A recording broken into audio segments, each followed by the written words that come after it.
Nah, itu panas itu Pantata ketika dengar dakwah begini, supaya setan membuat kita kalah. Nah, mudah-mudahan kita lihat di sini nanti siapa yang dulu yang keluar di sini nanti.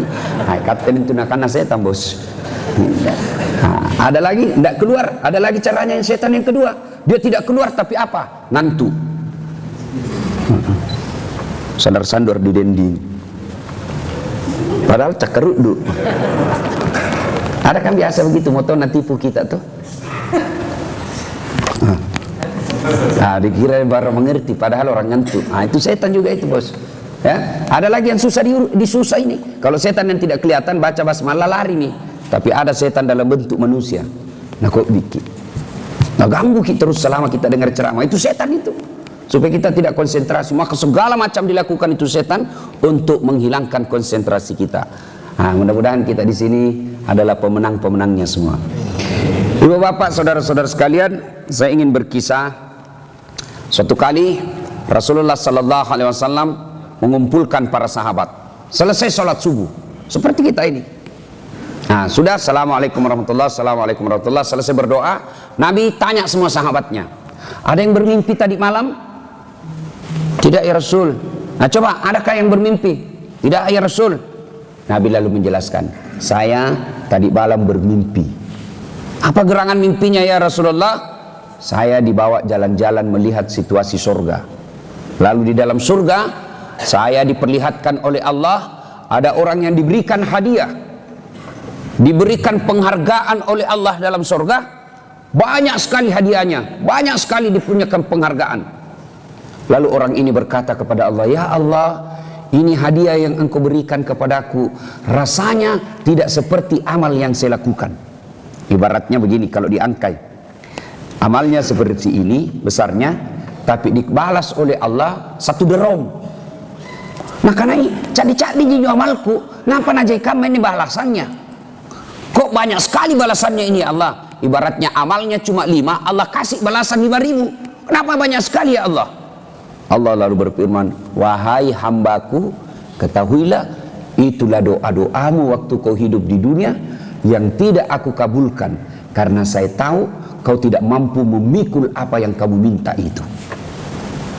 Saya ulang, Allah menjawab, wahai hambaku, itulah doa-doamu yang tidak ku kasih kau waktu kau hidup di dunia, karena saya tahu apa yang kau minta kalau saya kasih kau pada saat itu di dunia, kau tidak mampu memikulnya.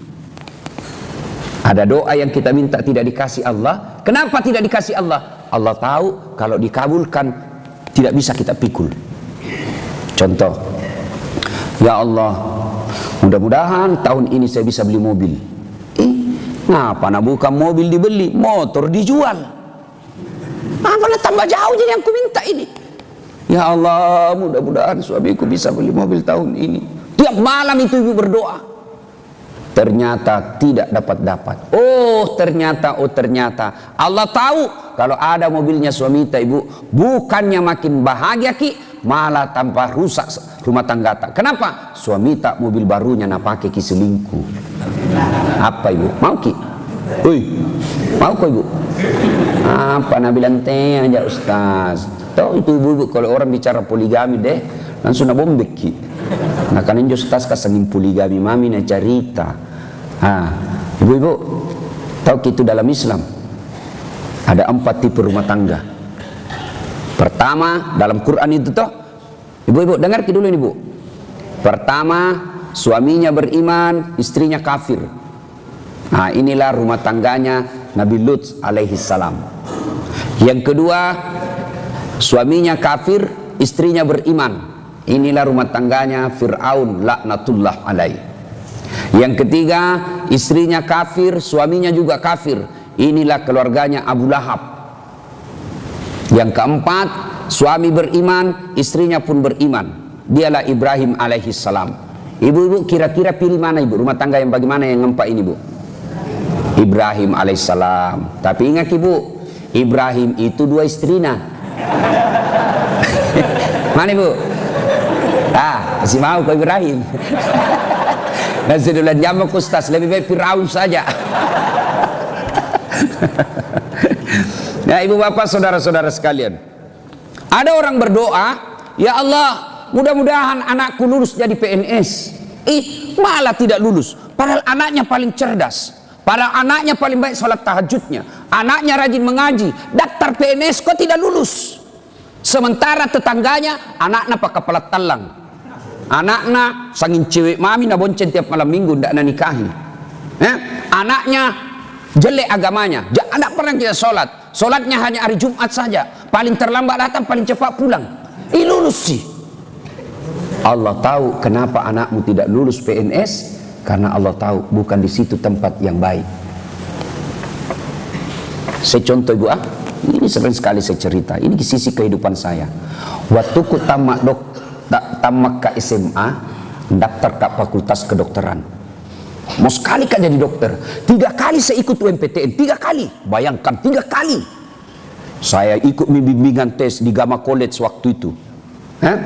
Yang ambil yang privat khusus, sholat tahajud ke 40 malam berturut-turut. Bagaimana caranya Ustaz? Kalau Ramadan mulai malam pertama mau kak sahur tahajud mak dulu, itu 30 memang itu. Tambahi lagi 10 karena mau kak puasa Syawal 6 hari, tambahi lagi 6 kali berturut-turut, sudah 36. Tambah lagi 4 hari, 40 hari berturut-turut sholat tahajud tiap tahun. Begitu tes, tak pernah lulus. Bahkan mauku itu jadi dokter, ada kemenanganku dia dokter, fakultas kedokteran, saya pinjam itu baju prakteknya, warna putih, ada itu baju prakteknya kedokteran, ku pakai baru pika foto di depannya fakultas kedokteran Unhas. Bayangkan, seandainya dulu itu ini barangkali disebut hoax, toh berita bohong. Mau tau nggak dibilang fakultas kedokteran, itu nggak pakai itu baju praktek baru berdiri mah itu, baik padahal sospol. Bayangkan itu, mau kok kodon jadi dokter waktu itu. Ya Allah, kenapa kok tidak kasih lulus kak? Namun sekali kak jadi dokter waktu itu. Malah saya lulus di sospol. Alhamdulillah Allah tahu itu. Bukan dokter yang paling baik buat kau Ustaz. Cocokmu jadi dokter dong. Tapi bukan dokter kasih pecah kepala. Seperti ada temanku di belakang itu dokter yang besar sekali. Itu tugasnya kasih pecah kepala orang. Operasi kepala orang apa palu. Coba, bukan itu. Justru dokter yang saya pakai sekarang adalah dokter psikis, dokter orang-orang sakit jiwa, sakit perasaannya, jauh dari Allah. Itu tugasku saya.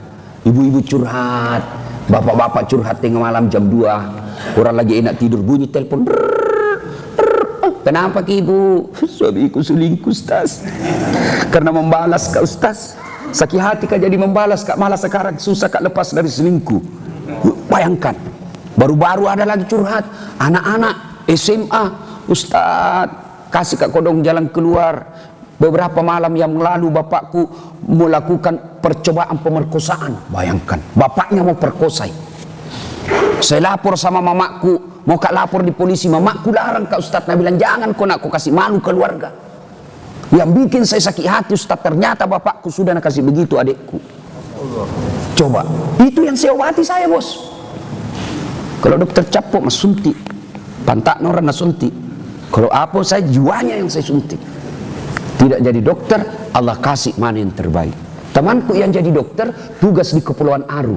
Mau lebaran saya bilang, dok pulang kok. Dia bilang, dah Ustaz deh rugi-rugi itu jauh cari uang, dah pulang kok lebaran sama orang tuamu. Dia bilang, kan jalan tike Ustaz, mali tike Ustaz. Untung saya tidak jadi dokter. Saya jadi Ustaz kak.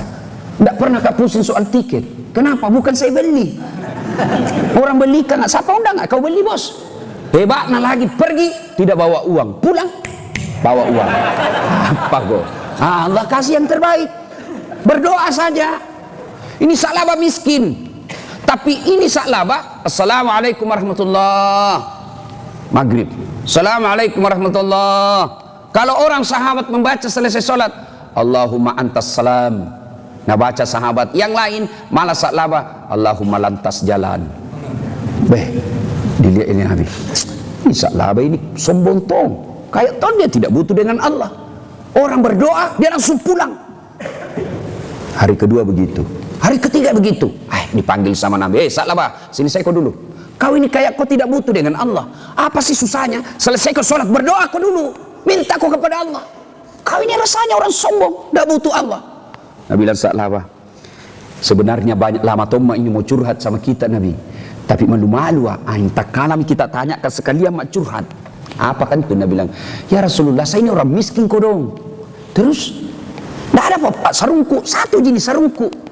Ini ku pakai, kalau lama kah ini sholat maghrib, tinggal kah berdoa, tidak ada nak pakai istriku di bala. Tidak ada nak pakai istriku di rumah, ngantri. Bayangkan, begitu miskinnya, satu jenis sarungnya. Ada di sini satu jenis sarungnya. Ada. Pak Botek kok kalau bilang ada satu sarungnya. Bohong kok. Ini Sa'labah satu sarungnya. Ya Rasulullah, kalau tinggal kak lama-lama berdoa, tidak ada kau nak pakai istriku, habis waktu maghrib, makanya langsung gak pulang.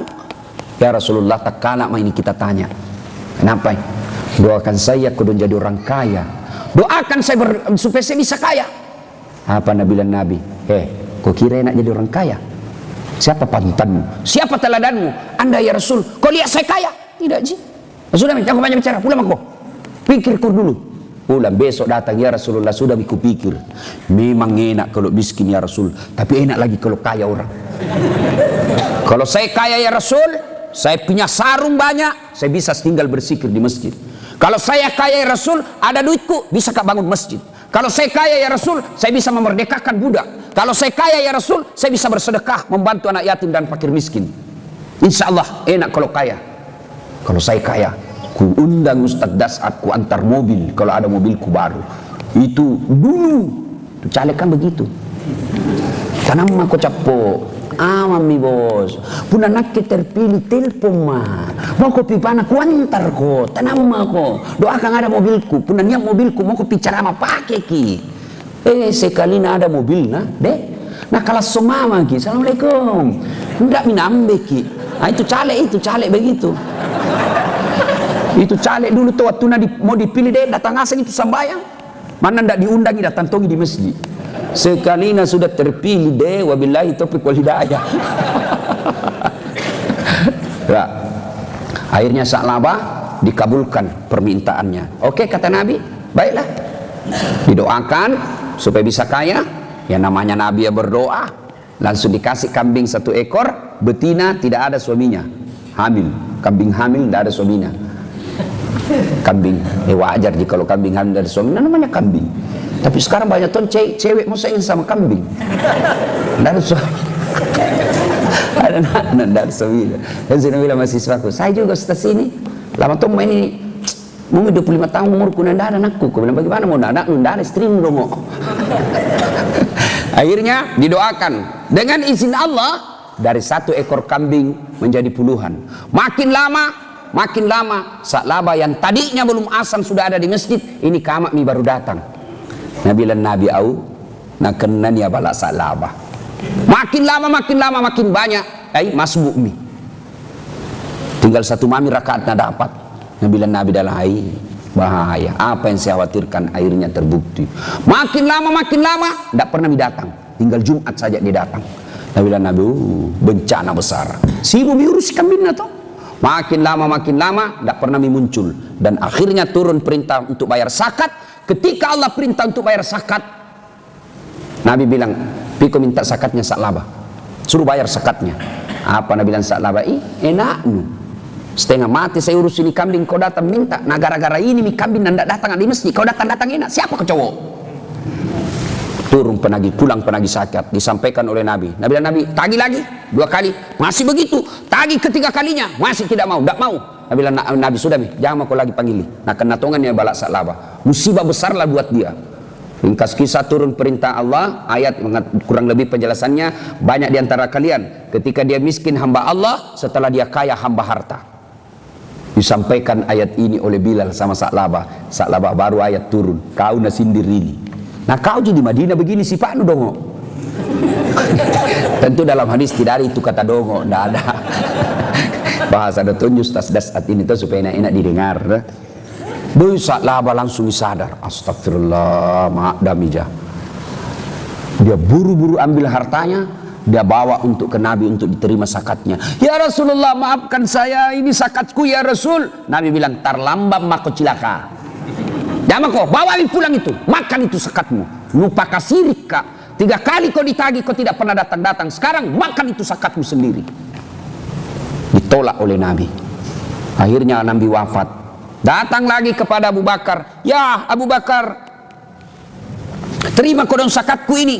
Kata Abu Bakar, tidak mau, Nabi saja tidak berani, mana saya berani terima.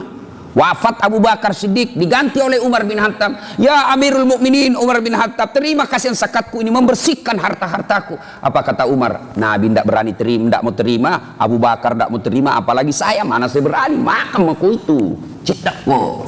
Kalau bahasa kita ya, cidak aku semua po. Ya. Wafat Sa'labah dijelaskan bangkrut, dia mati dengan murka Allah.